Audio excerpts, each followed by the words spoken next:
Jams, jams, jams. Picture books and jams. Welcome, everybody, to PBJamz. Music and picture books, what a perfect sandwich. Squish them all together, what a yummy snack. PBJamz, yummy books and music. PBJamz, reading, writing, teaching. PBJamz, what a yummy treat. Jamming PBs all the time. PBJamz, songish books and bookish songs. Tips for music teachers, interviews and book reviews. A little singing and dancing. PBJamz, yummy books and music. PBJamz, reading, writing, teaching. PBJamz, what a yummy treat. Jamming PBs all the time. PBJamz.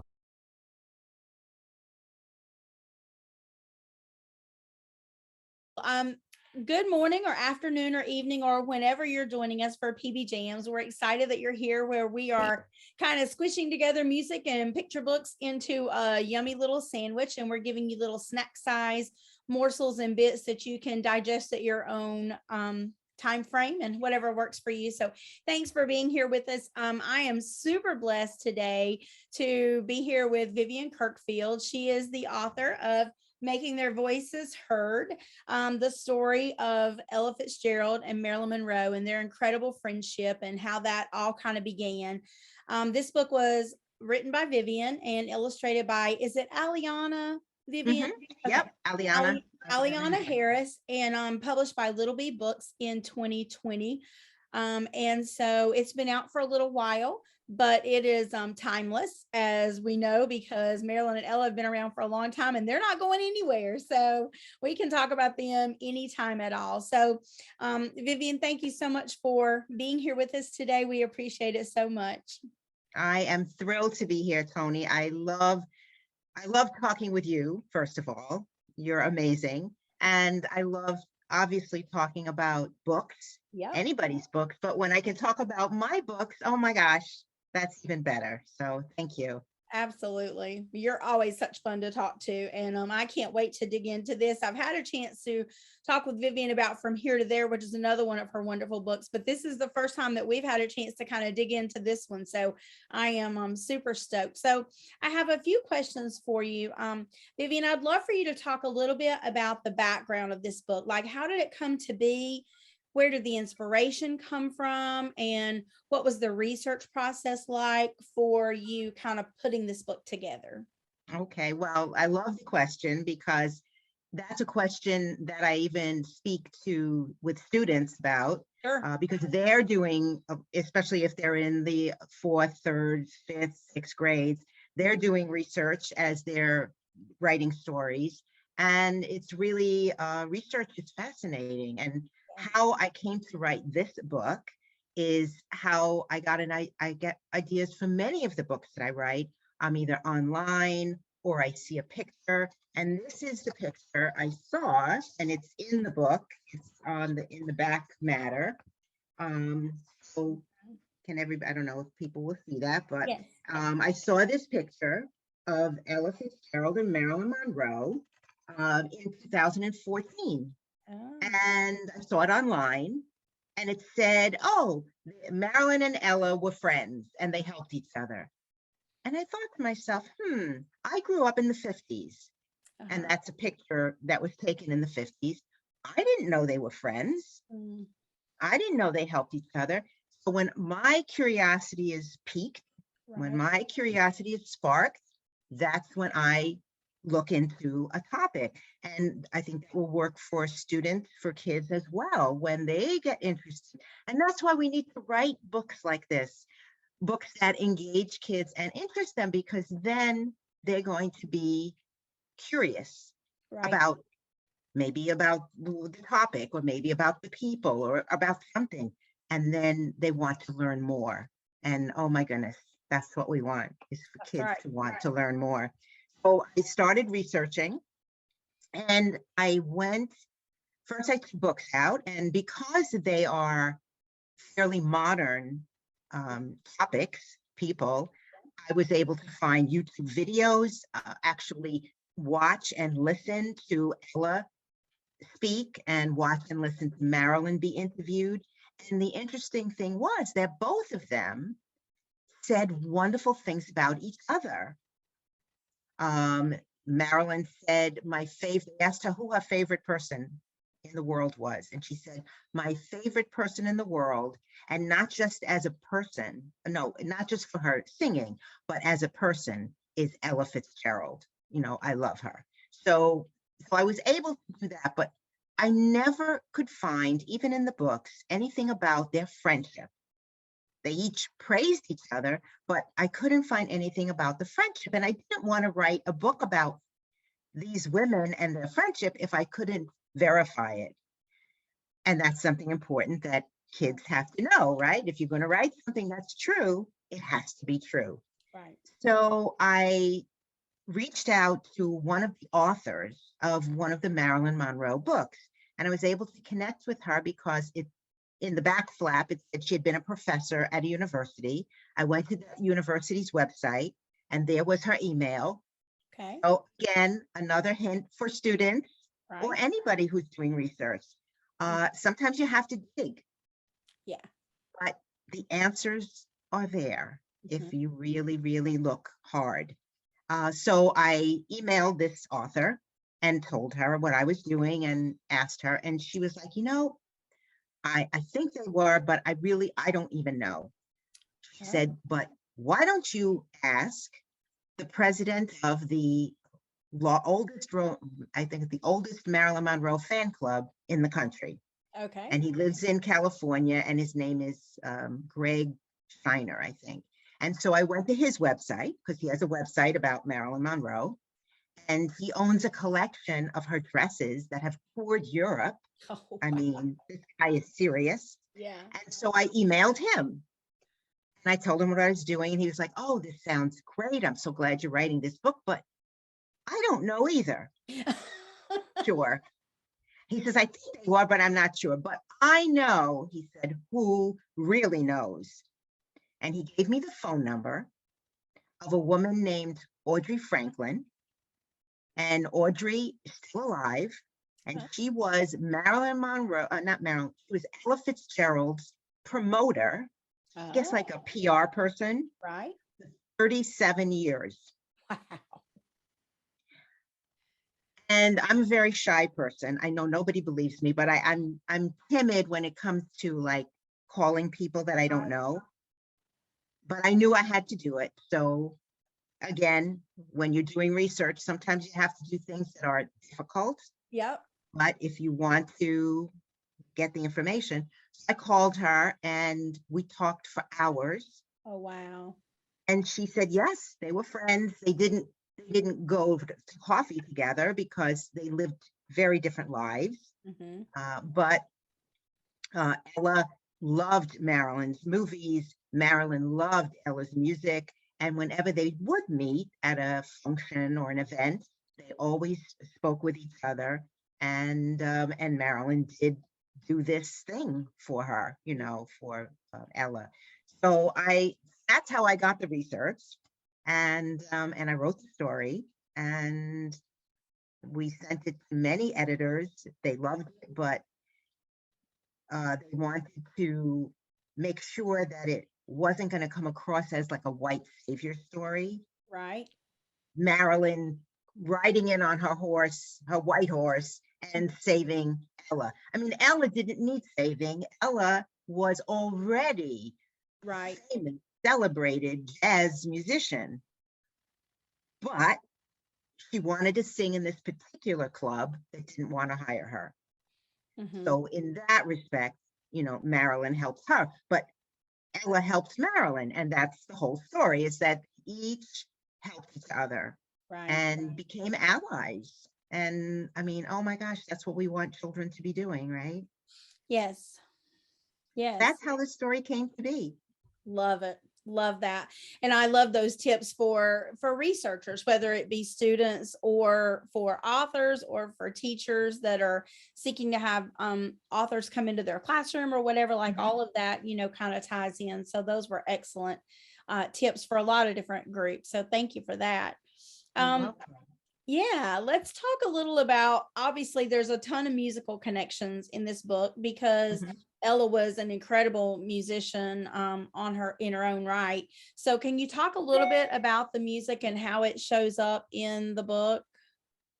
Yeah, well, it starts out, I mean, the book starts out, well, first of all, the end pages, the end papers They're are beautiful. all music, music, music. So that was Yes. lovely. Aliana, you know, when you have a great illustrator, your book sings. Right. And, you know, and everyone will hear the melody, right? Yes. And Aliana was the perfect illustrator for this book. She really understood what was needed.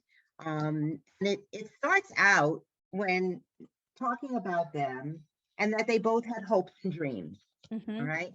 And Ella, from the time she was a child, wanted to share her voice with the world. But that was difficult because she had a very difficult childhood. And Marilyn wanted to become a great actress, but she too had a very sad childhood. You know, I mean, Ella lived on the street for a while. Marilyn was in 6 or 7 foster homes. Wow. You know, in her childhood. So it wasn't easy, but they both had dreams, hopes and dreams and plans of what might be.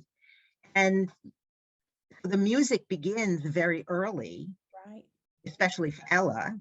And Ella sings at the Apollo Theater, which was in New York City. And, you know, young performers, amateurs would go and sing there. And she performed on amateur night. And the funny thing is that she was intending to dance. Really?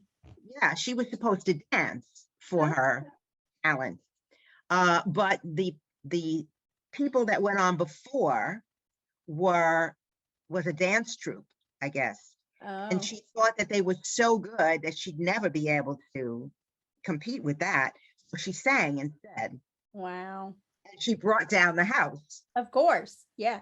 And you know, the rest is history. So she signs with, you know, it says, I should put my glasses on so I could actually read it. It's goodbye street life, hello jazz band. Song after song, Ella scaled high notes and low notes on her way to fame. And Marilyn also had issues, you know, with her jobs and with studio bosses because she faced gender discrimination. Right. And because she was so beautiful, they thought she was kind of a tits. But she wasn't. She was the first female movie star to own her own production company. Nice.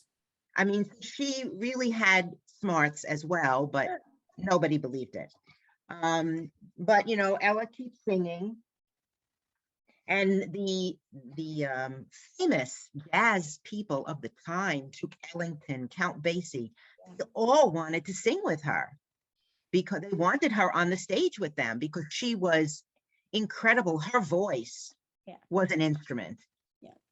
I mean, and she sang like nobody else had sung. So she was just amazing. But even so, she met with discrimination. You know, and then Marilyn gets a big role in a movie. And her manager says, and it's a big singing role. So now she's going to have to sing. And her manager tells her, you're going to have to study, and please go and study the best female performer in the world. And Marilyn knows who that is.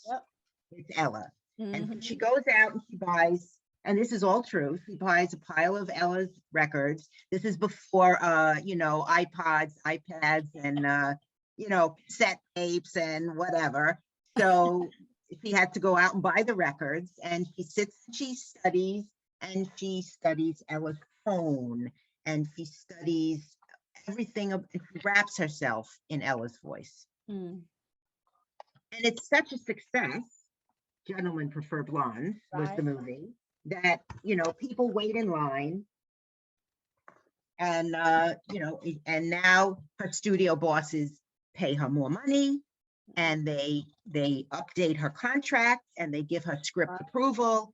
So she has gained power. Right. Because of Ella. Right. Because of Ella's voice and she learned from Ella. She now is in a better position, and she's so thankful that she goes and buys tickets to Ella's next show because she wants to thank her in person. Lovely.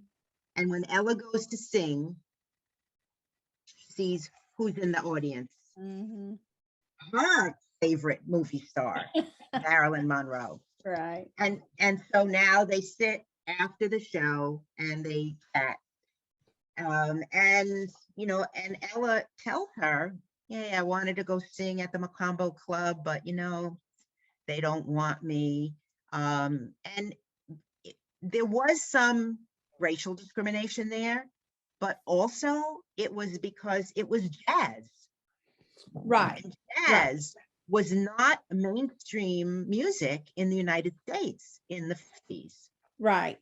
And so this high class club in Hollywood did not want jazz, you know. And so Marilyn says, "All right, now you helped me, I'm going to help you." Nice. And so she calls up the owner of the club and she says, "I'll tell you what, if you hire Ella and book her for the week, I'll come in and I'll bring all the reporters and all the photographers, and you know, and of course he's a businessman. He's there to make money." He says yes. Mm-hmm. And so the night of the performance, there's Marilyn with probably Frank Sinatra and who else she brought. You know, she brought all famous people. Right. And there's Ella, proud and strong, and she's going to wow the audience. And of course she does. Yeah. And actually she was booked many times after that into the Macombo Club because, you know, they realized their customers did want to hear jazz, and you know, they were there to make money. So in the end, you know, they remain friends. And you know, even though on the outside, these two stars couldn't have looked more different, on the inside, they both understood that sometimes even stars need a little help to shine. And I think that's such an important message for the world, but kids, that it doesn't matter what you look like. Your friends can look like you, not look like you, but inside you all have hopes and dreams and plans of what might be, and you can help each other. Right. You know? Yeah. One of those universal themes of, you know, using what you have to help somebody else. And yeah, the fact that even though the outside's different, the inside is the same. Much about the inside is the same. And those are very, again, timeless messages that they don't go anywhere. They're going to be true from now till the end of time. Yeah. Excellent. Well, Vivian, have you talked with anybody and heard? So Vivian, for those of you who don't know, like Vivian was a teacher for a long time. She's retired from that job and now she's doing this other job, but she comes at this from a teacher's heart, and you can hear that in her, in how she speaks about things. But have you talked with any teachers, or have things kind of come back to you with interesting ways that either classroom teachers or music teachers are using the book in their classrooms, or how they've kind of integrated this content in? Yeah, you know, they haven't. I hope they will, although somebody did do a review, and I put it on my Facebook page, I think, of making their voices heard. And I think she's a homeschooling. Okay, gotcha. Person. And so she loved it for those messages. But I would think that teachers could, I mean, music teachers could certainly use it, because music is such an important theme in the book. It's threaded throughout. And whether children sing or whether they play an instrument, you know, I mean, I was not a music teacher, so I don't know how a specific music teacher could use it, but I think they probably could and should, Yeah. because you know, the music is woven in through the entire book. Yeah, The entire story. absolutely.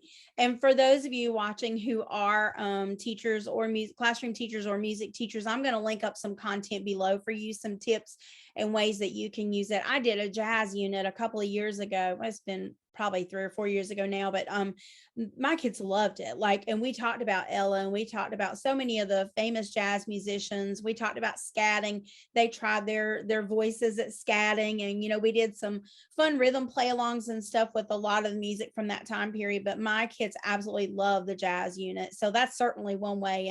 And as I said, I'll link up a bunch more ways below. But I always try to ask authors, because sometimes you guys hear things back from ways that teachers are using stuff, and so Right. I always want to give you guys the first Well, opportunity. thank you. On my blog, on my website, on the book page, there is a link to a teacher or homeschool teacher's guide. And so there are questions, you know, I don't know how much music related, but it's definitely, there are questions before you read the story, and then during, you know, like even they could say, well, you know, you look at the cover. I mean, what does that tell you about them? What do you see? You know, do they look like they're friends? Look like they're happy? Do they look like neighbors? You know, I mean, how does it make you feel? So I think teachers can find a lot to work with there. I think so too. There's a lot of layers to this book for sure. Yeah, and I will link up your website too. It'll be in the links below, so they'll have access to that as well. So Vivian, talk to us.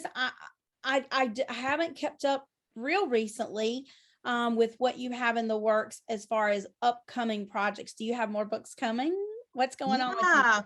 Well, the latest book was last year, and that was the From Here to There, about the 9 inventors, which was so much fun. Yeah. But I have a book coming up, but it's not coming out till 2024. Okay. And it's about the first woman to ride a bike around the world. Okay. In 1894. Love it. And that's so fascinating because she was a housewife. I mean, back in those days, you know, and she was young. She was 24 years old. She had 3 young children under the age of 6. Wow. And she heard about this wager that somebody was going to pay $10,000 to the first woman who could ride a bike around the world. And she was like, okay, I'm up for it. Now, maybe she just wanted to get away, away for a while. No, but she did it. Yeah.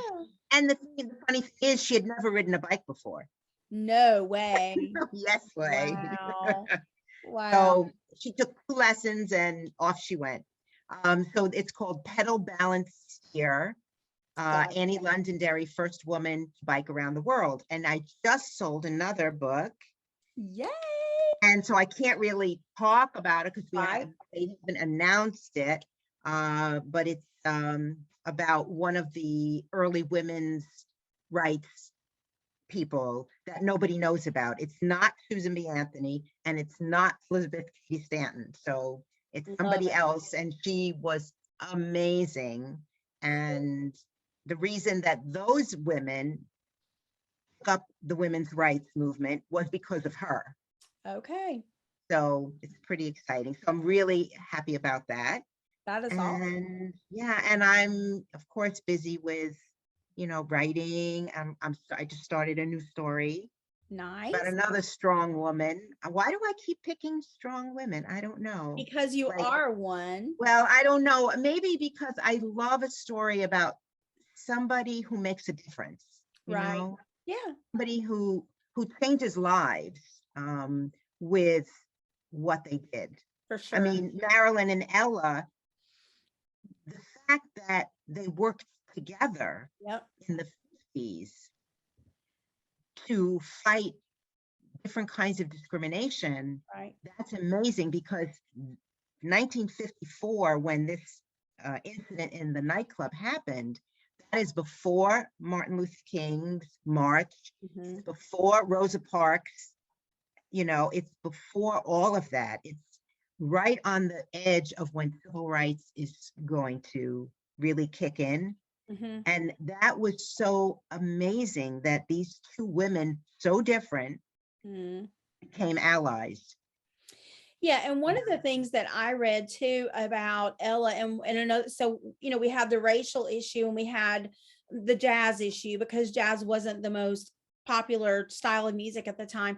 But I also read that it was because of some body shaming too. Oh, Because it was yeah, she was definitely. she was a chunky lady, and for Yep. those of us that are chunky, man, we can relate to that too. And the Yes. fact that Marilyn was so beautiful, and that was her claim to fame, and the fact that she was going to stand up and say, I'm standing up for her and with her and whatever, and it doesn't matter what she looks like. You need to hear her voice, and her voice is amazing. And so that was just another layer, right? Yes, it's a really important layer. Yeah. It's called, what is it called? Not physical discrimination, something discrimination. And it's of how you look. Yeah. Yeah. And so Ella, definitely, that was one of the reasons, because that club had hired other Black performers. Right. Exactly. But they were beautiful. Yep. Yep. Hollywood beautiful, Uh-huh. Yep. And Marilyn, she also faced physical discrimination because they thought she was a ditz. They thought Right. she was stupid because she was so pretty. Right. And they didn't really respect her opinions. Yeah. So these two women, right, who were really fighting all of that, Yeah. when they fought together, Yeah. they succeeded. Girl They won. power times Girl two. power times two, definitely. Love No, it. that's right. And again, Yeah. and that's a good point to bring out, because I think we're getting better now. The world is getting better at recognizing a person's worth has nothing to do with anything physical that we can see. Because we can see in commercials, we're seeing more diversity, but we're definitely not there yet. Exactly. And it's going to be a long, hard battle. Yeah, for sure. For You know. sure. So I know right now, so for those of you who don't know, from an author standpoint, Vivian is gearing up for March 4th through 6th, which is her 50 Precious Words contest for authors.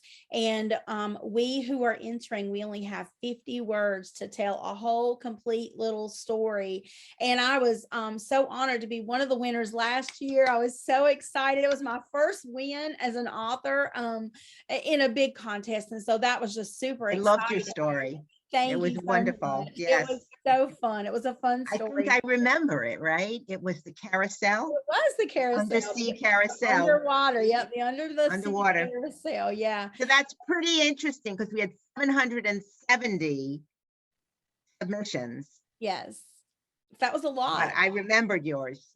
That's amazing. I'm so honored and flattered that you do. It was a fun story to write. Yeah. And I'm still playing around with it. It may show up in a picture book at some point. Good. But Good. yeah.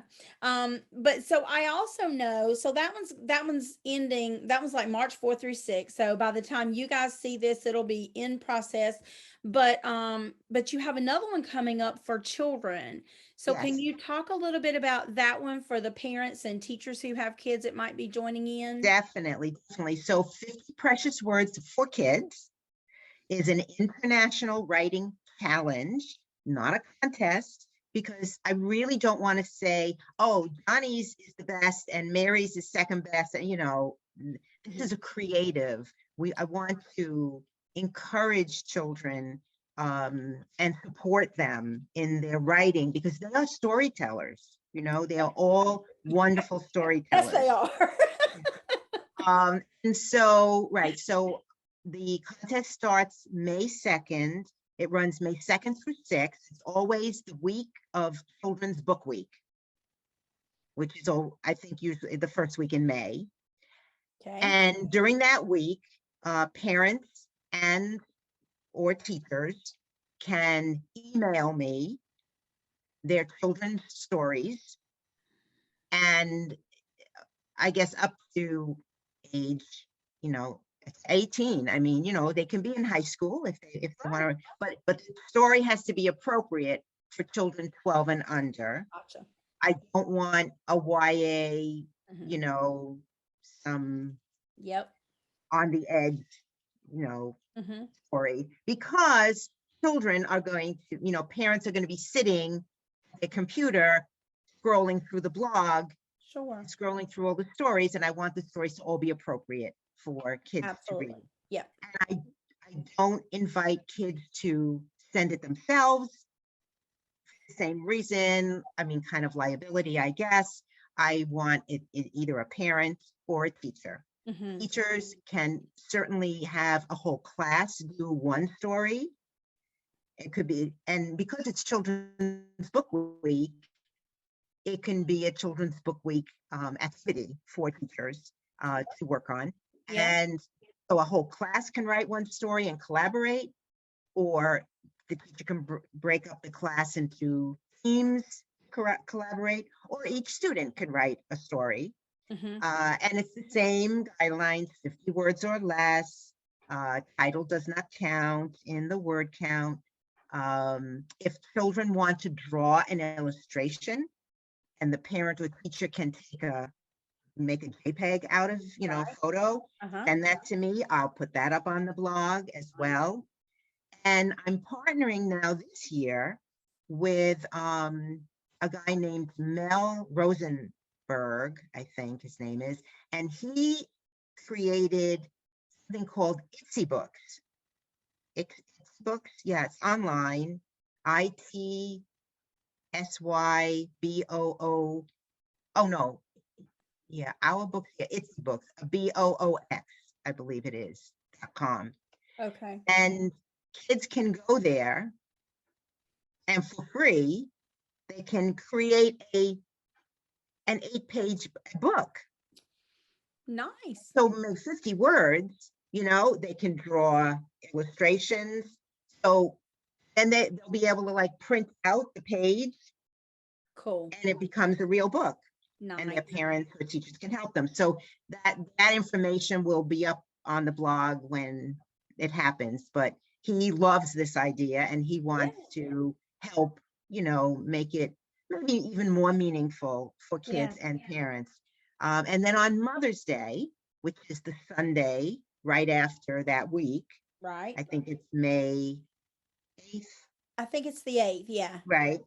That's when I post the stories. Okay. And all I want from each parent or teacher for each kid is their first name, and if they want, the first initial of the last name, and then the town that they live in, like St. Louis, Missouri, or wherever. So it's fun because we had kids from Singapore, we had kids from France and from Canada and from Texas and from Kentucky, and I mean all over the country and all over the world, and their age and grade. Okay. So their first name, their age, grade, and the town, and the city or country or whatever.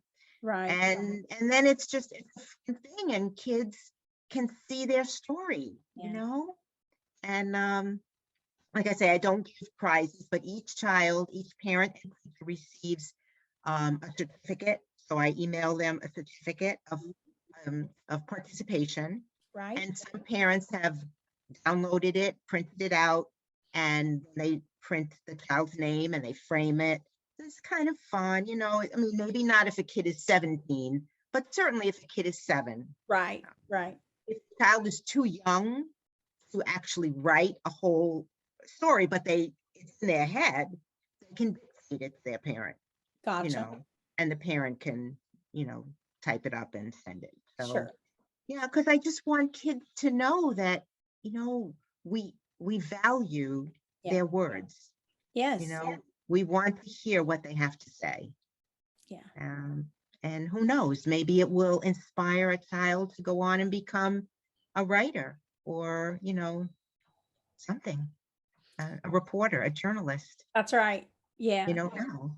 I think so many of us start out really young too. I started writing in the 4th grade, and it began as a poetry project. My 4th Mhm. grade teacher assigned us a pretty in-depth little poetry project, and we had to select poems that we liked from different genres, Mhm. and we could write our own poems and add those in. We could illustrate and stuff, and that's kind of how my love for writing and certainly my love for poetry began as a 10-year-old in 4th grade, and it's hung on. So, Yes.